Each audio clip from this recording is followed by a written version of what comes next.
The year was 1956. 2 years after Godzilla was released in theaters, Toho comes back and decides to step away from Godzilla and focus on other monsters, putting Godzilla on ice, coming back with 1956's Rodan, which the actual title of this film is Giant Monster from the Sky Rodan. That's the official Japanese name for it. Directed by Ishiro Honda, who is back from Godzilla fame, and Eiji Tsuburaya is once again back to do the special effects. This is the dream team right here of the early, kaiju era.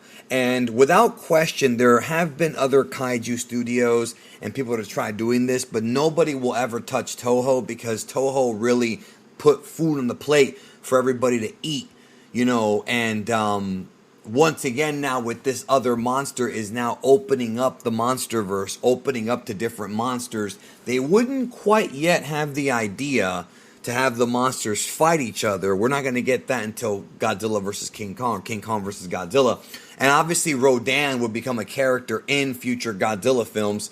This was the introduction of the character to the world. This movie did come out in the US as Rodan the Flying Monster. So the film kind of starts like the first episode of Ultra 7 with a bunch of men working in a quarry. And I'm watching this and I'm like, man, whenever somebody is working in a quarry or underground or something, that's usually a bad sign. That's usually a sign of monsters to come. But interestingly enough, Rodan, the flying pterodactyl mutant, for lack of a better term, this giant bird, is not the first kaiju that you see. At least not actually see it. You actually see this larva insect named Meganulon. So, like what they did with Godzilla Raids Again, they introduced more than just one monster. I should also mention that the soundtrack for this film was scored by Akira Ifukube,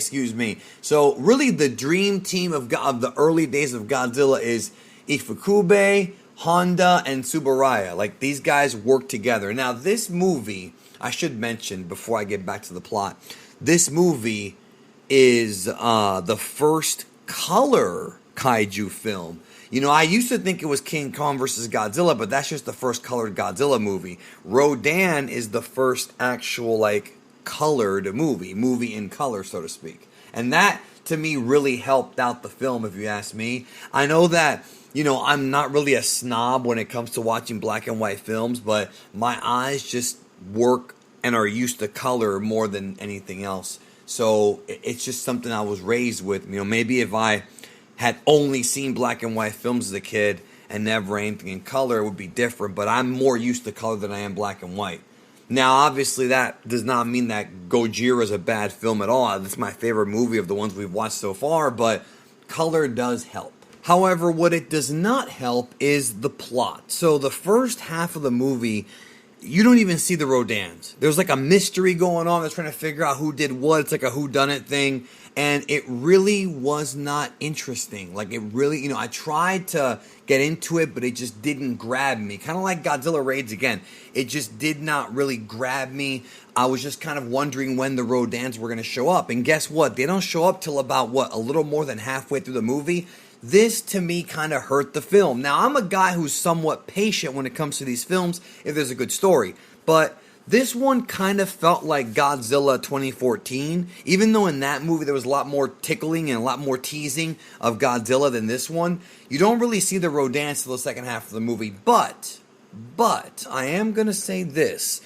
The battle with the military against the Rodans, I thought was phenomenal. You can tell, and it's probably because I was watching a Blu-ray version of it, a remastered version. You can tell that the soldiers or whatever, the army, are a bunch of miniatures. You can tell, it's obvious. And it's not one of those things that I could really tell when I was a kid. When I was younger, I couldn't tell. I legitimately could not tell, that, when I see these movies, not this one, that they were miniatures. And, of course, later on I grew up and I realized that's how they did it. That's their, filmmaking techniques.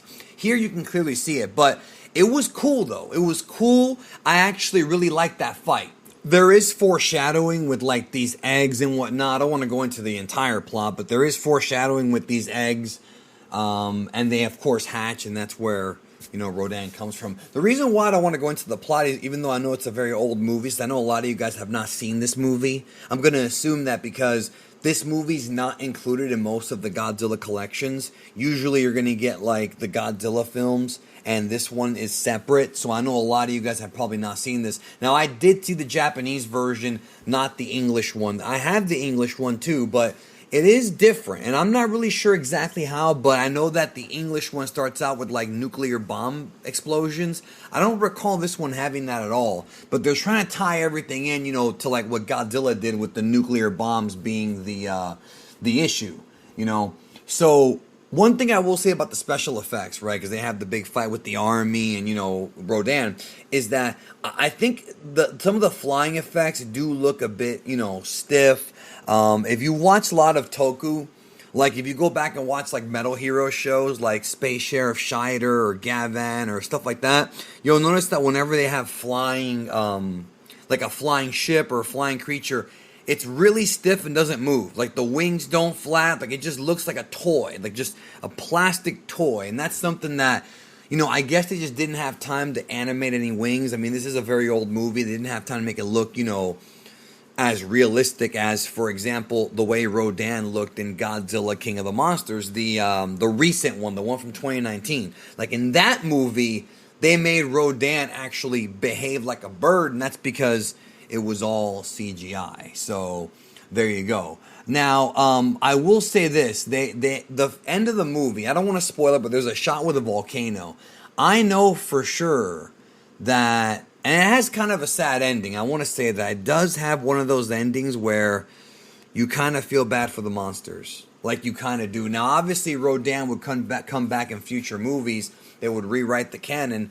But, what happens is kind of tragic in a way. You know what I mean? Like, that's the thing about Rodan is that unlike the original, the previous Godzilla films, you don't have that much empathy for Godzilla. You really don't. Like, I tried to have it in other films I did because, Godzilla is just a force of nature. He doesn't know what he's doing. Rodan in this movie is just an animal protecting, its mate or whatever. Like, you kind of can relate to Rodan, but you also can relate to the humans because Rodan is powerful enough to kill many humans.